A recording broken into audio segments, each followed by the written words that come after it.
Assalamu alaikum. Bonjour mes chers élèves. Avant de commencer par la partie 2 de notre leçon sur la réfraction de la lumière, vous devez savoir quelques informations sur les fonctions trigonométriques. Dans cette vidéo, on va expliquer brièvement ces fonctions.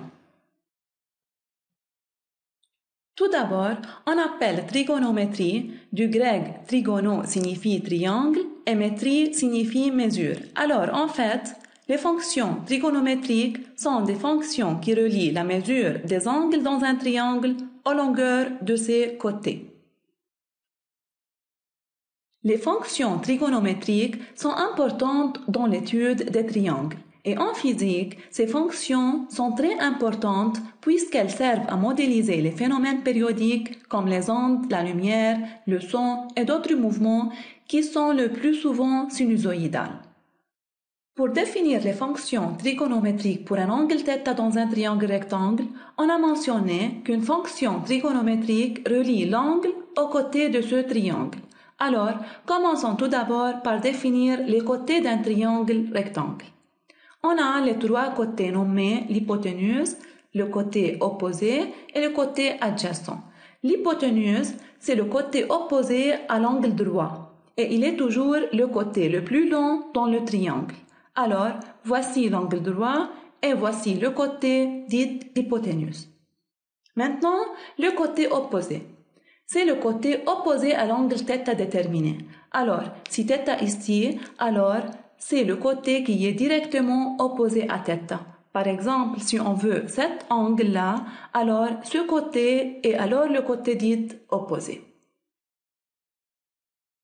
Et on a le côté adjacent, qui est le troisième côté, autre que le côté opposé et l'hypoténuse, et qui est juste à côté de l'angle. Dans notre cas, c'est le côté adjacent à l'angle θ. Dans cette vidéo, on s'intéresse seulement aux deux fonctions trigonométriques appelées sinus et cosinus. Commençons premièrement par la fonction sinus. On définit la fonction sinus d'un angle θ par la relation suivante. Sinus θ égale à côté opposé divisé par l'hypoténuse. Alors, dans notre cas, on peut écrire que sinus θ égale à AC qui est le côté opposé à θ divisé par BC qui est l'hypoténuse. On note que puisque la longueur du côté opposé est plus petite que la longueur de l'hypoténuse, alors le rapport opposé sur l'hypoténuse est toujours inférieur à 1 et par suite sinus θ est inférieur à 1. Maintenant, quoi à propos des cosinus? On définit la fonction cosinus d'un angle θ par la relation suivante. Cosinus θ égale à côté adjacent divisé par l'hypoténuse. Alors, dans notre cas, on peut écrire que cosinus θ égale à AB qui est le côté adjacent divisé par BC qui est l'hypoténuse.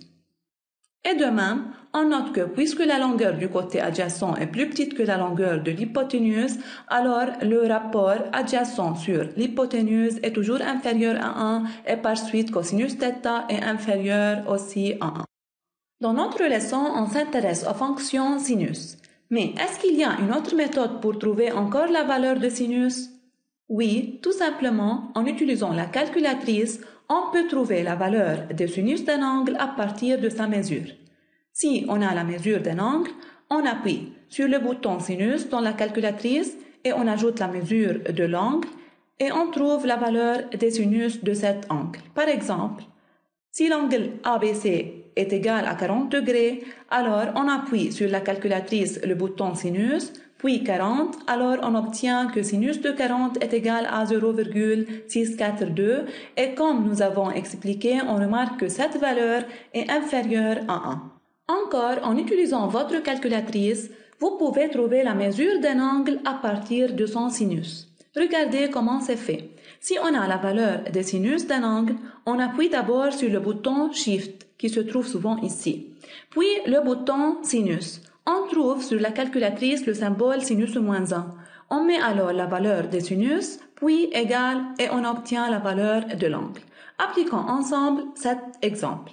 Si le sinus d'un angle ABC est égal à 11 sur 18, alors pour trouver l'angle ABC, on appuie d'abord sur le bouton Shift, puis sinus, puis 11 sur 18, entre parenthèses. Alors, on obtient que l'angle ABC est égal à 37,66 degrés, à peu près est égal à 38 degrés. Un autre exemple. Si le sinus d'un angle θ est égal à 0,5, alors pour trouver la valeur de θ, on appuie sur Shift, puis sinus, qui nous donne sinus moins 1, puis on met 0,5 et on obtient alors la valeur de l'angle θ égale à 30 degrés. Et remarquons que si on met par exemple Shift sinus puis un nombre 2 ou un autre nombre plus grand que 1, alors la calculatrice nous affiche Math Error, puisque le sinus d'un angle doit être toujours plus petit que 1. Avant de terminer, faites attention à cette remarque très importante. On ne peut jamais séparer sinus de son angle. Autrement dit, sinus alpha sur sinus bêta est absolument différent à alpha sur bêta. On ne peut jamais simplifier par sinus. S'il vous plaît, faites bien attention à cette note quand vous résolvez les exercices dans notre leçon. Merci beaucoup pour votre attention et à bientôt.